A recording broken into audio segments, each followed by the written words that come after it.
Everybody, welcome back to our channel. आज हम लोग जो राम लक्ष्मण परशुराम का बचा हुआ पार्ट है उसे पढ़ेंगे। इसके पहले वीडियो में हम 3 पैराग्राफ पढ़ चुके हैं, तो आइए शुरू करते हैं। कौशिक सुनहु मंद येहु बालकु, कुटिल काल बस निज कुल घालकु। यहाँ पर कौशिक विश्वामित्र जी को कहा गया है। यहाँ कौन कह रहा है विश्वामित्र से? परशुराम जी कह रहे हैं कि हे विश्वामित्र जी, सुनो, ये जो बालक है वह मंद बुद्धि है, इसलिए ये मेरे से इतनी बहस कर रहा है और ये काल के वश में होकर कुछ भी बोल रहा है। ये मुझसे बहस करके अपने कुल का नाश कर देगा। भानुवंश राकेश कलंकु, निपट निरंकुश अबुध असंकु। इनका वंश तो सूर्य वंश है। राम और लक्ष्मण को कह रहे हैं। राकेश यानी चंद्रमा, कलंक यानी दाग। जिस प्रकार चंद्रमा के अंदर दाग है, ठीक उसी प्रकार सूर्य वंश पर भी कलंक लगाना चाहते हैं। इस तरह के काम कर रहे हैं कि कुल को दाग लग जाएगा जैसे चंद्रमा में है। यानी कि ये जो बालक हैं बिल्कुल निरंकुश हैं, उदंड हैं।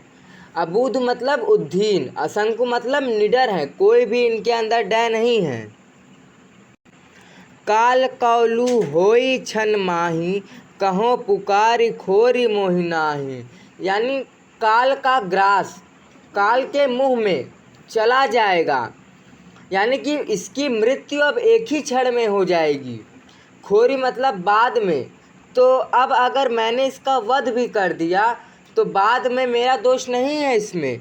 मतलब मैं ये पुकार कर कह रहा हूँ कि ये बालक काल के बस में है। इस तरह से बोल रहा है कि फिर बाद में मुझे दोष मत देना। तुम हट कहू जो चाहू उबारा, कहि प्रताप बलद्रोषु हमार। फिर विश्वामित्र जी फिर परशुराम जी कह रहे हैं कि विश्वामित्र जी को कि तुम इस बालक को हटा लो अगर इसको बचाना चाहते हो। चाहो मतलब चाहना, उबारा मतलब बचाना।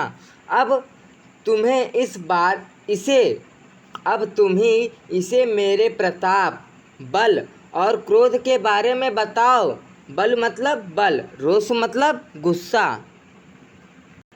लखन कहे मुनि सुजस तुम्हारा, तुम ही अछत को बरनय पारा। तो लक्ष्मण जी ये सब बातें सुनकर बोलते हैं कि हे मुनि, आप तो खुद ही अपनी बढ़ाई इतनी अच्छी कर लेते हैं, आपको विश्वामित्र जी की ज़रूरत ही नहीं है आपके बारे में बताने के लिए। अपने मुँह तुम आपन करनी, बार अनेक भांति बहुबरनी। तुम मतलब आप, तुमने आपकी की हुई ये जो अभी आपने की हैं बातें, बार बार बहुत तरीक़ों से, वर्णी मतलब वर्णन कर चुके हैं। आप अपने मुँह से ही अपनी करनी को अनेक बार और बहुत तरीक़ों से वर्णन कर चुके हैं।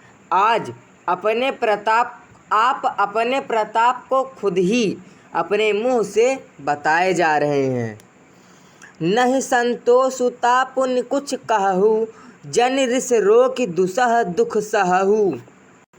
अगर फिर भी आपको अपनी बढ़ाई करके संतोष नहीं हुआ है, पुण्य मतलब फिर से कह दीजिए, मैं सुन रहा हूँ।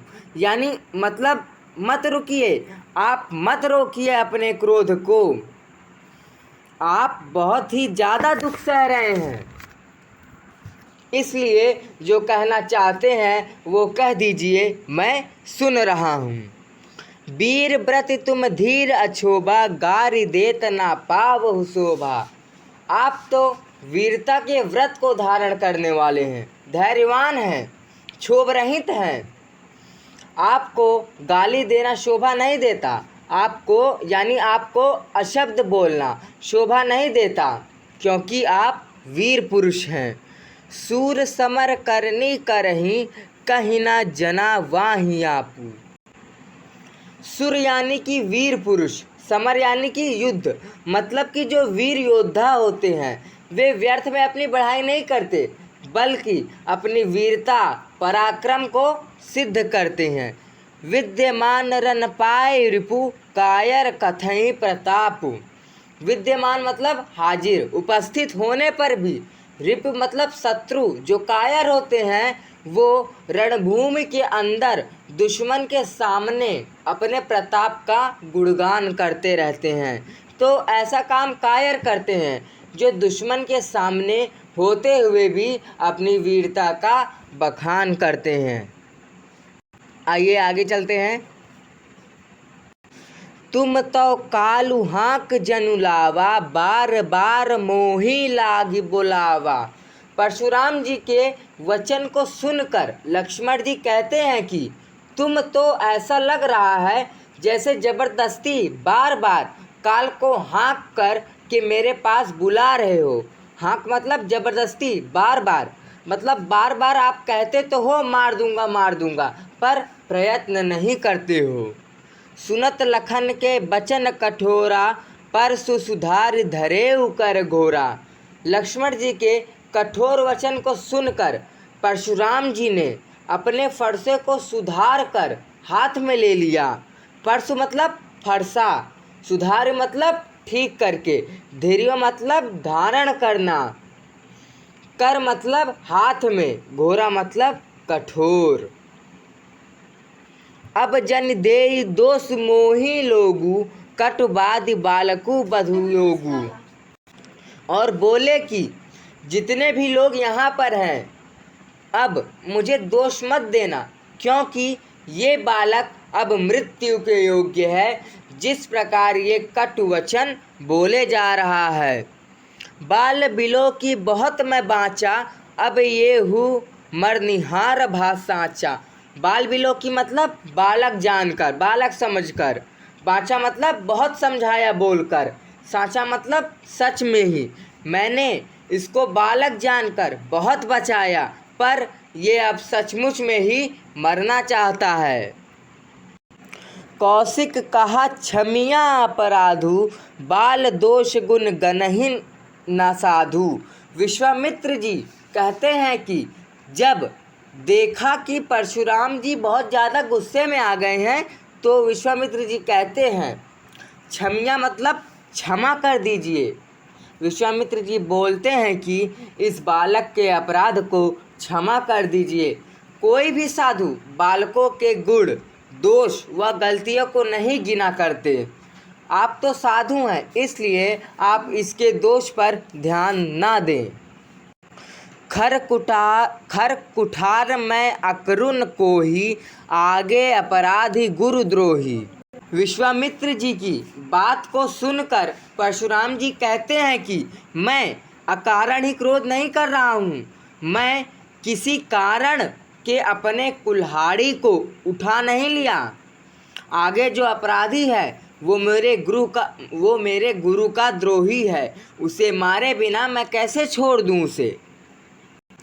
उत्तर देते छोड़ो बिनु मारे, केवल कौशिक सील तुम्हारे। ये बालक बार बार मुझे उत्तर देता है, यानी कि जवाब देता है। जब भी मैं इसे समझाता हूँ ये उल्टा जवाब देता है मुझे। अब तक मैं इसे मारे बिना इसलिए छोड़ रहा था कि केवल विश्वामित्र जी आपके विनम्रता के कारण, नहीं तो मैं इसे अब तक मार देता। नाता ये ही काट कुठार कठोरे, गुरही उरनी होते हैं श्रम थोरे। अगर तुम्हारे विनम्रता का मैं ध्यान ना देता तो अभी तक मैं अपनी कुल्हाड़ी से इस बालक का सर काट देता और मैं अपने गुरु ऋण से मुक्त हो जाता और इसमें मेहनत भी कम लगती। गधि सुन कह हृदय हसी मुनहि, हरि अरे सूझ। यह सुनकर विश्वामित्र जी मन ही मन अपने हृदय में मुस्कुराते हैं कि इनको तो सब कुछ हरा भरा दिख रहा है, यानी बहुत आसान लग रहा है सब कुछ। उनको लग रहा है कि क्षत्रियों को मार दिया वो ये भी क्षत्रिय है, इनको भी मार दूंगा। वो इसमें कोई भी मेहनत नहीं लगेगी, तो इसमें कोई भी मेहनत नहीं लगेगी क्योंकि ये सब भी क्षत्रिय हैं। श्री राम और लक्ष्मण जी साधारण बालक नहीं हैं, वे परमात्मा हैं। इनको मारना कोई आसान काम थोड़ी है। और ये सब परशुराम जी को समझ में ही नहीं आ रहा है। आए मैं खाड़ ना ऊख मैं अजहूँ ना बूझ अबूझ। ये तो जो बालक है ऊख में अपने ईख से बनी, खाड़ मतलब खड़ग तलवार, ये जो बालक है ईख से बनी हुई गन्ने के रस से बनी हुई तलवार नहीं है जो कच्ची हो। ये तो लोहे की बनी हुई तलवार है, लोहे की बनी हुई तलवार के समान है। ऐमै मतलब लोहे का बना हुआ, कि जिसे लिया और लेकर तुरंत तोड़ दिया। आइए आगे चलते हैं। कहेउ लखन मुनिशील तुम्हारा, को नहीं जान विदित संसारा।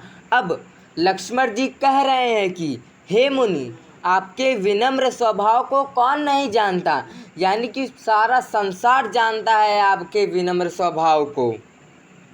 माता पितहि उरन भयनी के, गुर रिनु रहा सोच बड़ जी के। आपने अपने माता पिता का ऋण तो चुका ही दिया है, अब गुरु ऋण की बड़ी सोच है आपको। या लक्ष्मण जी परशुराम जी पर कटाक्ष कर रहे हैं।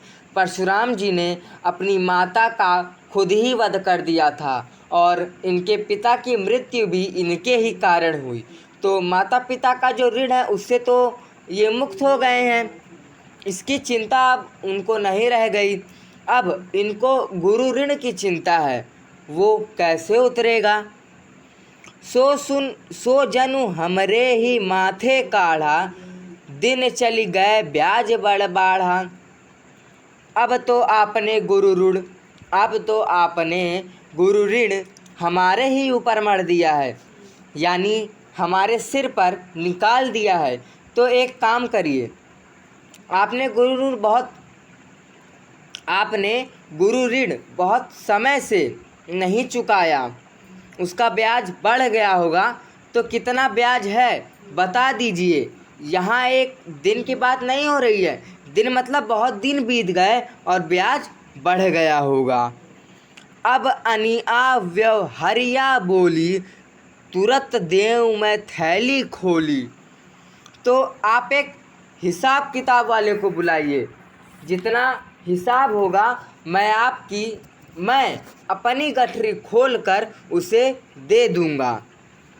सुन कटु बचन कुठार सुधारा, हाय हाय सब सभा पुकारा। लक्ष्मण जी के कड़वे वचन को सुन करके भगवान परशुराम जी ने अपने फरसे को फिर से उठा लिया, यानी कि अब तो बिल्कुल मारने पर आ गए थे, तो सारी सभा हाय हाय चिल्लाने लगी। भृगुबर परसु देखबु मोही, बृप बिचारी बचौ नृप दोही। लक्ष्मण जी भी क्रोध में आ जाते हैं और कहते हैं, आपके फरसे को मैंने बहुत बार देख लिया, अभी तक मैंने आपको ब्राह्मण विचार कर बचा रखा है। नृपद्रोही मतलब आप राजाओं के द्रोही हैं। हे राजाओं के द्रोही, अभी तक मैंने आपको ब्राह्मण समझकर ही बचा रखा है, वरना मैं आपका वध कर देता। मिले न कबहूँ सुभट रन गाढ़े, द्विज देवता घर ही के बाढ़े। अभी तक आपको रणभूमि में महान योद्धा मिले नहीं हैं, इसलिए वीर पुरुष से आपका सामना नहीं हुआ है। आप तो ब्राह्मण देवता हैं, अपने ही घर के बड़े हैं, इसलिए आपको लग रहा है आपका बल ज़्यादा है, लेकिन ऐसा कुछ नहीं है। अनुचित कही सब लोग पुकारे, रघुपति सै नहीं लखन निवारे। तो सब लोग कहने लगे कि ये लक्ष्मण जी अनुचित कह रहे हैं, गलत बोल रहे हैं, उन्हें ऐसा नहीं बोलना चाहिए। उनको तो श्री राम जी अपने आँखों से आँखों के सहारे इशारे से लक्ष्मण जी को चुप रहने को कहते हैं। अब बस, अब कुछ बोलना नहीं है, चुप हो जाओ। लखन उतर आहूति सरिस, भृगुबर कोप कृसानु, बढ़त देख जल सम बचन बोले रघुकुल भानु। लक्ष्मण जी ने जो परशुराम जी को उत्तर दिया वो यज्ञ में आहुति की तरह था, तो इससे अग्नि प्रज्वलित हो गई। सिचुएशन को बढ़ते हुए देखकर जैसे पानी जल को शांत कर देता है, उसी तरह जल के समान शीतल प्यार विनम्रता से अब राम जी आगे आ गए, हाथ जोड़ करके, और उन्होंने सिचुएशन को संभाल लिया। तो thank you, I hope you all have liked my video, so don't be forget to like, share, comment and subscribe. Thank you and have a nice day.